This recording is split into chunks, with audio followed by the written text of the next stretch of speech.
Hello, how's it going? This is for week 6. Before I get right into the question, I want to talk about the video, which was interesting. And with he, what's his name? I took notes too on all this stuff. So Thoreau moved in 1845 to Walden Pond to I guess it's like a concept of today, like minimalism, which I don't like personally, but I respect it. And I think it's amazing all the way back then. Because really, what did they even have back then? So to even strip down back then was brave. It produced a vision of justice, conscious, and individual responsibility that traveled far beyond Concord, shaping Gandhi's nonviolent resistance campaigns and King's civil rights movement. The film frames all this as an open invitation. Examine your own life. Ask what you're actually living for and pay closer attention to the world immediately around you. And I like this idea of define your own values. Like, well, what do I care about? And for me, when I define my own values, I had this experience where I saw everyone as their own unique individual person with their own life. It has nothing to do with what I want. Even like a frog. It's called Sonder. I like that. Okay, so let's go into the reflection prompt. Do you think Thoreau is right that most people live a secondhand at secondhand, and this is a philosophical failure rather than just a personal one? And if he's right, what would it take to stop? Be specific about what you'd have to examine, what you'd have to clear away, and what you think you might find. So, let's see where I have notes on this. Uh, yes, I think people live at secondhand. The economic structure of modern life practically guarantees it. You take the job to pay the bills, fill the time, follow the script, and at no point does the structure pause to ask whether any of it reflects what we actually believe. And I think something that's hard about the modern world is our life we've built all around us has no space for what we want, except unless you're ultra rich and you can do whatever you want. And for many of us, and I'll just speak in terms of me, um, the thought of working your whole life to maybe retire one day is awful. You're throwing your life for what? For who? And we're told beliefs that I don't believe in to follow a series of events that I don't care about. I don't care about most holidays. I don't care about July 4th or Christmas, personally. Um, I think it's sad that people aren't self aware and they're just stuck. We built everything. Everything's random. Every law, every job and restaurant, and we randomly made up. It shouldn't be our prison. Um, and this connects to simulation theory as well.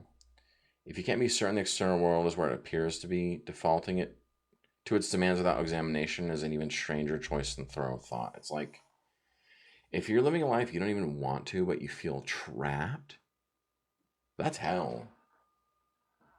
And I think many people feel that way. And I think it's obvious now, to me at least, that our world was not structured with good intent or care for most people. Being specific about what you'd have to examine, what you'd have to clear away, and what you think you might find. Going over if he's right, what would it take to stop? So this is interesting because I'll just go over what I wrote down. Thoreau is pointing at 3 specific layers: economic noise, the obligations and financial pressures that dictate how you spend your time before you decide what your time is actually for. And for me, that was me until like 2 years ago. Like the things I did didn't align with who I was or my values at all because I didn't even know what that was. I wasn't self aware for a long time. My own experience. I think social performance, especially in the age of social media, which I don't hate. I don't hate if people are influencers at all. But social performance today, to me, outweighs values or your beliefs or who you are. Because if you have the aura, if you have the image, like the alpha, sigma, you know what I mean? Some people's online presence matters to them more than who they really are. That's a whole other thing, but I think And for me lately, I've wondered about who do I pretend to be around other people? And I've stopped, and I like it. I like who I am when I'm not pretending to be what I think someone else wants me to be. It's a weird thing to go, this identity crisis, which I have often. An inherited habit, the routines and assumptions you follow, not because you examine them, but because stopping feels harder than continuing. And I think a thing like that in our America is getting up early culture. There's so much judgment. You didn't get up at 6 a.m. and go fishing? Like, it doesn't matter. People have different schedules, people work different jobs. And I, for one, am all for breaking traditions that trap us.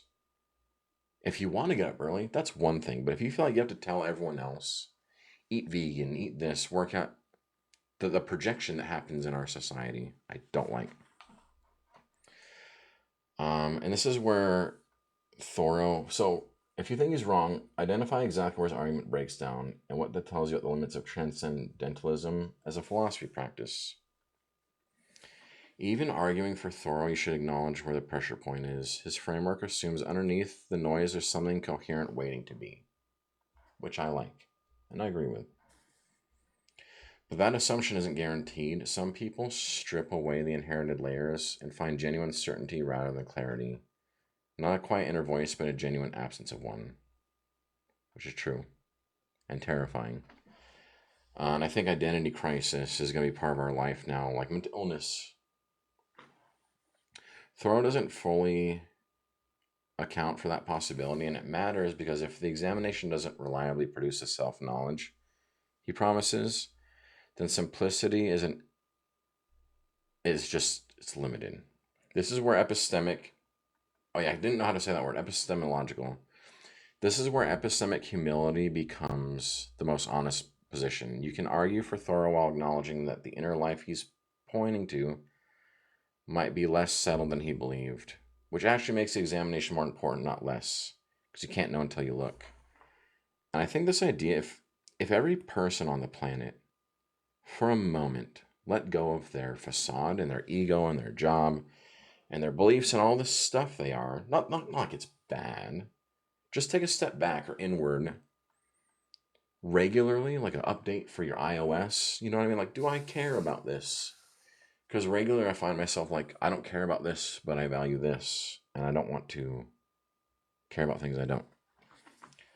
I don't know where that would lead, but it seems inevitable based on, to me, these concepts that we will more and more go to, what do I want to do? If you look around the world, I love that people dress weird, the way they want. Not everyone's not conforming. Everyone doesn't have the same haircut. I would rather everything be unique than the same, personally. But I really like this uh, prompt. This transcendentalism stuff is very interesting to me. I've had thoughts on this. I just didn't know what the term was before this class. So yeah, that's our response. Have a good one.